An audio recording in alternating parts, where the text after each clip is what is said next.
Paris-Roubaix 2021, 257 quilômetros e meio, 30 sessões de paralelepípedo, após 2 anos sem acontecer a competição. 2021 com certeza é um ano especial, primeiro pela primeira edição da prova feminina, que aconteceu ontem, e hoje, porque após 20 anos de Paris-Roubaix no seco, sem chuva, tivemos uma edição molhada, o que faz com que a competição ela seja ainda mais difícil. Eu, pessoalmente, eu tenho uma extrema dificuldade em fazer os vídeos dessas provas que são icônicas, porque, em geral, eu comecei a fazer os vídeos para que as pessoas se interessassem por competições que talvez elas não tivessem um grande apelo para o público.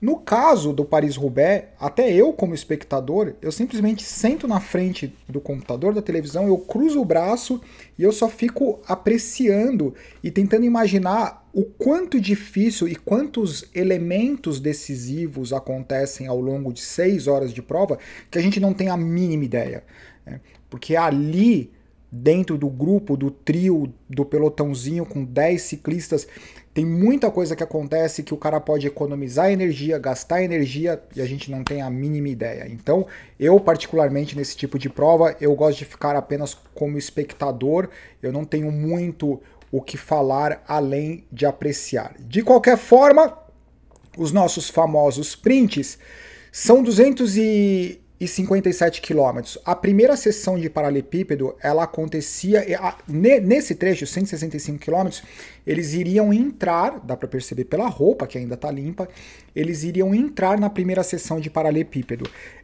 Apesar de existir a informação ou a cultura de que os ciclistas eles trocam de bicicleta e etc., eu não acho que isso é uma tática principalmente para os caras que estão efetivamente lutando pela vitória. Porque nos quilômetros que antecedem a primeira sessão de paralelepípedo, a estrada já é estreita. Se o ciclista quiser trocar a bicicleta, ele tem que ir para o fundo do pelotão. A questão é que nesse momento já não tem um pelotão super compacto, já são vários pequenos grupos e o carro da equipe ele está atrás do último grupo, porque a diferença entre esses pequenos grupos ela não é grande o suficiente para o diretor, para os fiscais permitirem que o carro ultrapasse um pequeno grupo. Tem um tempo que um pelotão precisa abrir do outro para que o carro possa ficar entre esses grupos. Então, sinceramente, apesar de falarem, etc., eu não acho que é um elemento estratégico premeditado. Eu acho que pode acontecer, mas da forma como a prova acontece hoje em dia, eu acho que seria muito risco. De qualquer forma, aí estão os caras, o pelotão, esse é o primeiro trecho de paralelepípedo, se eu não me engano, daí já começa a ficar bem alongado, já começa a ter várias quebras, então não é porque durante os 100 primeiros quilômetros que não tem o paralelepípedo que tá tudo que está tudo tranquilo. Não, antes de entrar no paralelepípedo já tem aqueles caras que falam, meu, eu não sabia que isso aqui era tão difícil, né? Porque frio, chovendo e etc. Começaram a acontecer várias quebras ao longo dos quilômetros, 134 quilômetros, o Peter Sagan, essa foi a imagem, eu não lembro se foi imediatamente antes ou depois de um tombo que ele tomou numa curva, além dos, dispensa, né? Quantos tombos? É impossível tentar quantificar ou associar o resultado ao tombo, porque tem cara que cai e termina no top 10, tem cara que não cai e não completa, então é uma prova que realmente é algo super particular. E a perspectiva que a gente tem, com certeza, é totalmente diferente da perspectiva que os caras, eles têm lá em cima da bicicleta. Aqui 115 km, daí eles estavam destacando o Kwiatkowski, ali na frente está o Van Aert. A grande parte da transmissão eles focavam entre o Van Aert e o Mathieu Van Der Poel. O que eu acho que talvez para o Van Aert, talvez ele tenha chamado um pouco demais a responsabilidade, ou colocar a responsabilidade nas costas dele, porque se a gente pegar o ano de 2021 do Van Aert, foi um ano fantástico. Então estar no Paris-Roubaix seria apenas um plus, um bônus, né? Em contrapartida, o Van der Poel, desde quando ele caiu na prova de mountain bike, nos Jogos Olímpicos, ele deu uma parada, deu uma sumida. Inclusive, eu tive a impressão, eu não tenho dado nenhum para falar isso, mas que ele tá bem mais seco, seco ele sempre foi, mas que ele perdeu talvez um pouco de massa muscular na parte superior, talvez já seja pensando na temporada de estrada ano que vem. Eu acho improvável que ele continue fazendo mountain bike como ele estava fazendo, muito risco para os contratos e etc. Vamos falar de Paris-Roubaix. Aqui é um print, que pena que eu não posso usar a imagem, caso vocês tenham curiosidade, vai no Instagram do Powerlink Bike, que eu coloquei alguns videozinhos, que lá não é bloqueado. Aqui mostrava o quanto difícil é simplesmente você conseguir ficar na bicicleta. Como nesse trecho de paralelepípedo, ele é ondulado, geralmente os caras andam no cucuruto, né, na linha central da ruazinha, do paralelepípedo, só que para qualquer lado que você for, ou a roda traseira sai, o que é menos ruim do que a roda dianteira, porque a hora que a roda dianteira sai, é tombo certeza. Na hora que a roda traseira sai, ainda, principalmente para esses caras, ainda tem uma chance de tentar recuperar. E a sapatilha que eles usam, a maior parte, se não 100%, continua sendo a sapatilha de road bike, ou seja, quando eles colocam o pé no chão, vai escorregar certeza, a sapatilha não vai ajudar em absolutamente nada. Essa é a floresta de Arenberg, que sem dúvida nenhuma é o trecho, a seção de paralelepípedo a mais icônica. É uma pena de novo não poder mostrar as imagens quando os ciclistas estavam passando, o quanto irregular e o quanto eles ficam quicando na bicicleta, por isso que eles tendem a usar uma cadência mais baixa, porque você tem mais tempo a cada pedalada, então essas quicadas ele consegue modular melhor a tração do que se ele tiver com uma cadência mais alta. Aqui esse é o grupo do Van Aert, Van der Poel, eles ficavam concentrados nos dois atletas, com 86 km, tinha muito esse óleo, todo mundo tentando entender quem vai fazer força, quem tá bem. Esse não era o grupo da frente, o pelotão como um todo, ele estava todo fragmentado. Deixa eu pegar aqui. Esse é o grupo do Colbrelli, Sonny Colbrelli. O Sonny Colbrelli, o que o cara está fazendo esse ano?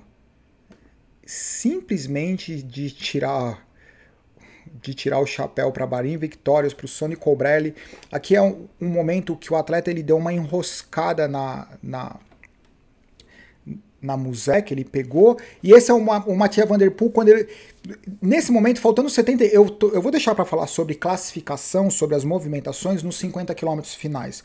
Obviamente, durante os 200 primeiros quilômetros, aconteceu muita alteração de posição e alteração de diferentes grupos que se formavam com 5, 10, 15, 20 atletas, mas a prova ela começou a se desenhar de forma mais definitiva, talvez a partir da floresta de Arenberg, faltando 90 km, alguns ciclistas começaram realmente a afogar, começou a ficar muito difícil, mas dentro dos 50 km finais, aí a prova começou a se definir no que se diz respeito à classificação. Essa foi uma movimentação do Mathieu Van der Poel, tentando deixar o grupo do Sonny Colbrelli para trás, Mathieu Van der Poel, só que imediatamente depois, um dos caras responsáveis por fechar esse gap do Mathieu Van der Poel foi o próprio Sonny Colbrelli. Então, quando o Mathieu Van der Poel estava no grupo, né, o Mathieu Van der Poel ele ficou refém de uma situação que ele era o mais forte de todos em relação ao pace, então é muito forte para pedir ajuda e não forte o suficiente para deixar todo mundo para trás. E eu não acho necessariamente que os caras estavam sobrando e não estavam querendo ajudar. É que o pace do Mathieu Van der Poel talvez fosse assim, se eu for ficar revezando no mesmo pace que ele está estabelecendo, eu vou quebrar. Então eu faço o que eu puder, só que o que para quem prestar atenção na transmissão, não é que os caras não ajudavam. O Mathieu Van der Poel ele ficava ansioso em voltar para o revezamento para frente. Por quê? Porque o Gianni Moscon da Ineos estava na frente. Então talvez recebendo o rádio ele tivesse aflito em tentar fechar o gap para o Gianni Moscon. Esse é o grupo... esse é o grupo do Mathieu Van Der Poel. Como vocês podem ver, quando eles estavam pegando um grupo perseguidor, tinha esse grupo, incluindo Sonny Colbrelli, Vermeersch e o Mathieu Van Der Poel. Tinham 2 ciclistas na frente e o Gianni Moscon. Na hora de fechar esse gap, um dos caras que colaborou para fechar o gap foi o Sonny Colbrelli. Eu estou tentando destacar isso porque quando você assiste a prova na íntegra, dá a impressão que só o Mathieu Van Der Poel trabalhou. Ele trabalhou a maior parte do tempo, né? Mas tiveram alguns momentos que ou Vermeersch ou Sonny Colbrelli, eles tiveram movimentações bem importantes de fechar alguns gaps. E esse era o grupo sobrevivência do Van Aert, porque ele ficou refém de uma situação, como vocês podem perceber, eu vou fazer um comentário sobre isso depois, o rosto dele completamente coberto de barro, assim como de todos os ciclistas, com bastante lágrima, ou jogou lacrimejando bastante, ou jogou água, obviamente, para tentar limpar um pouco o olho. Esse é o grupo do Vermeersch, do Gianni Moscon, porque o Mathieu Van Der Poel tentou fazer um outro ataque. No final das contas, o Mathieu Van Der Poel não conseguia atacar forte o suficiente para isolar, para sair desse grupo e ir em direção ao Gianni Moscon. São vários prints do mesmo momento. Esse é o Gianni Moscon. Eu fiz questão de tirar esse print para mostrar a dificuldade, e esse momento era bem visível que se ele não tivesse nesse cucuruto na parte de cima, bem no centro do paralelepípedo, era extremamente escorregadio, e ele escorregou, teve um tombo. Esse é o grupo do Sonny Colbrelli, Vermeersch, Mathieu Van Der Poel. Mathieu Van Der Poel tentando fazer um outro ataque, mas ele não demonstrava até a potência que nós estamos acostumados a ver, aqueles ataques que simplesmente ele não deixa oportunidade para ninguém responder. Tanto é que ele fez esse ataque 36,1 km, 34,5 já tinha fechado de novo. Como vocês podem perceber, quem fechou o gap do Mathieu Van Der Poel foi o Sonny Colbrelli. Qual que é a minha sugestão? Sabe quando você está num grupo de 3, 4 caras, você tem 3 caras revezando no mesmo ritmo e sempre tem só um cara que quando ele vai para frente, você está revezando com 3 caras, certo? São 4 ciclistas no revezamento. Você está andando em média 40 por hora. Daí tem o quarto cara que toda vez que ele vai para frente, ele vai a 50 por hora. A hora que ele sai da frente, os outros 3 pedalam a 40 por hora. O que isso quer dizer? Eu falei assim, cara, eu não vou ficar revezando a 50 por hora. Você quer fazer a sua vez a 50 por hora? Você faz. Só que quando chegar na minha vez, eu vou puxar 40, eu não vou quebrar. E o outro também pensa a mesma coisa, e o outro também pensa a mesma coisa. O que eu acho? Sonny Colbrelli e o Vermeersch, eles encontraram um ritmo que foi assim, eu consigo revezar, eu consigo ajudar do meu jeito, daí chegava no Mathieu Van Der Poel, paulada do Mathieu Van Der Poel. Na hora de fechar o gap, quem fechava o gap do Mathieu Van Der Poel de forma mais tranquila é o Sonny Colbrelli. Como vocês perceberam, apesar de ser extremamente fã do Mathieu Van Der Poel, eu acho que dessa vez a estratégia do italiano foi bem mais eficiente. Gianni Moscon, ele tinha uma diferença média de 1 minuto, 1 minuto e 20 desse grupo perseguidor. Coisas começaram a acontecer, pneu furado, não dá para falar, por favor, não falem, eu nem quero ler nada do Gianni Moscon para não falar que se não tivesse furado o pneu, porque o que teve de neguinho com pneu furado, problema mecânico, tombo, né, no Paris-Roubaix não dá para falar. Eu tenho até medo de entrar nas mídias sociais dos caras e o cara falar, se não tivesse furado o meu pneu, faltando 30 km eu teria ganho. Eu falei, cara, mas e o que aconteceu lá no fundo durante os 250 km? Você acha que aconteceu tudo certo com todo mundo? Eu não estou falando que o Gianni Moscon disse isso. Só estou dizendo que não dá para falar se no Paris-Roubaix. Se não tivesse chovendo, se ninguém caísse, se não tiver, não seria Paris-Roubaix, certo? Olha o tombo. Daí esse foi o tombo que o Gianni Moscon tomou na seguida. Até então a prova tinha sido perfeita para o Gianni Moscon. Depois que furou o pneu, eu acho que ele ficou aflito naturalmente por tentar manter a diferença. A diferença chegou a ser a de apenas 10 segundos e ele conseguiu abrir de novo a diferença do grupo perseguidor, só que daí forçou o ritmo, talvez ele estava andando não tão tocando com tanto cuidado quanto antes, tomou uma queda, a moto atrás, as motos caem bastante também, porque os caras tentam fazer o possível para evitar bater no carro, bater nos ciclistas principalmente, e as motos são pesadas, aquela moto ali na imagem, na transmissão, o cara demorou para conseguir tirar a moto dali. Gianni Moscon voltando para a bicicleta, Gianni Moscon, na verdade essa é a mesma queda de um outro ângulo, tá lá no Instagram do Powerlink Bike, ele saiu escorregando como se fosse sabão. Vai embora. E esse é o grupo atrás, Vermeersch, Van der Poel, Sonny Colbrelli e Gianni Moscon. Do jeito que eles chegaram no Gianni Moscon, quem que abriu o ritmo? Sonny Colbrelli. Sonny Colbrelli não quis dar chance de trazer o Gianni Moscon novamente. Nesse exato momento, faltando 16 km, quando quem abriu o ritmo, ele não atacou, quem abriu o ritmo foi o Sonny Colbrelli, eu falei, ele tá mais inteiro do que o Van der Poel, e o Vermeersch até então não dava para ter ideia.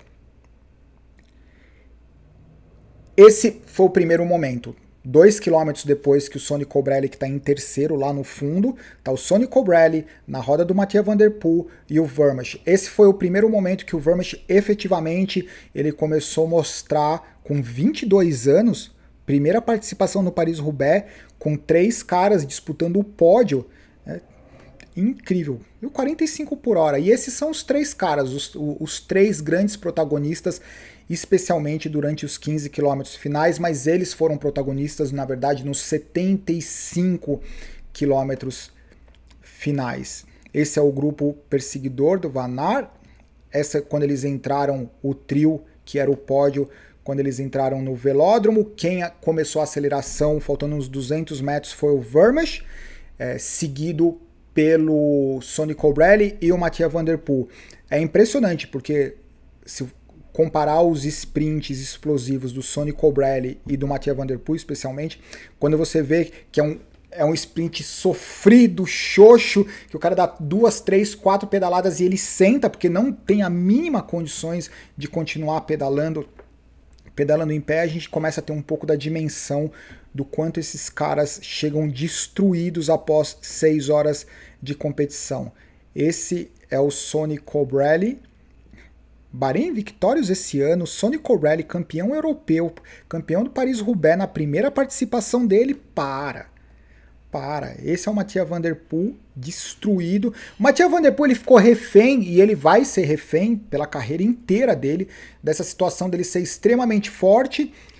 Em vários momentos não vai ser forte o suficiente simplesmente para deixar todo mundo para trás, e talvez ele não vai ter a paciência para falar assim, ok, eu vou entrar no jogo de vocês e vou deixar para o sprint. Então vai ser curioso saber o que vai acontecer nos próximos anos. Com certeza, ele não tem, não existe a mínima chance dele não se tornar, assim como o Van Aert, um dos ciclistas mais vitoriosos em relação ao número de vitórias, porque a qualidade desses caras é simplesmente fantástico. Sprint do Sonny Colbrelli. Vermeersch, o dia é dele, certo? 22 anos. Você encontra esse moleque de moletom numa sorveteria com 22 anos, você nunca vai imaginar que ele é segundo lugar. Você encontra ele na pracinha da cidade, de moletom, tomando um sorvetinho, chupando um picolé. Você vai imaginar que esse moleque é um monstro, segundo colocado no Paris-Roubaix? Tá aí, beijando a pedra. Esse, dá pra perceber, certo? Que o olho do Van Aert, ele tá bem inchado. O que o Van Aert falou? Ele falou que foi curioso ver a entrevista dele, porque ele falou que ele ficou com medo nos trechos, nas sessões de paralelepípedo, ele estava com medo, o medo que ele quis dizer, obviamente, ele estava com medo de se envolver num tombo, não sei o que, e não ter rota de fuga. Então, ele falou que estava com medo, então ele se manteve mais distante do que ele deveria. Ele falou que ele não soube andar na roda durante. Isso foi as palavras dele. Ele falou assim que eu tava com medo, eu fiquei distante, eu não soube andar eu não fiquei satisfeito com a minha estratégia, porque eu não soube andar na roda, eu não consegui economizar energia, eu tive que fazer várias acelerações para fechar vários pequenos gaps. E ele falou que a questão do olho, ele não conseguia ver nada, ele não conseguia usar o óculos e ele não conseguia resolver o problema da vista, porque ele não conseguia enxergar absolutamente nada, e eu acho que dá para perceber porque ele está com o olho bem inchado. Eu acho que a imagem para encerrarmos o vídeo, é essa imagem, sem dúvida nenhuma, do Sonny Colbrelli com um ano incrível. Eu acho que o pódio é um pódio bem justo por tudo que aconteceu, e Paris-Roubaix é sempre uma prova muito particular. E, de novo, para encerrar, eu acho que qualquer comentário é comentário baseado em 2, 3% do que a gente vê na transmissão. Porque o que eles passam lá em cima da bike, esses pequenos detalhes dos problemas mecânicos que aconteceram, da vista, da cãibra, dos tombos, da marcha que não troca, do freio que não funciona, a gente não tem a mínima ideia e só vai ficar sabendo ao longo das próximas semanas. Eu acho que é isso. Sintam-se à vontade com os comentários, correções. Eu tenho dificuldade de fazer porque é uma dificuldade positiva de falar sobre essas provas, porque na verdade eu acho que eu não precisaria falar absolutamente nada. E eu só espero que cada vez mais pessoas tenham a oportunidade de apreciar esse esporte que é simplesmente incrível e é casca. Abraço, tchau.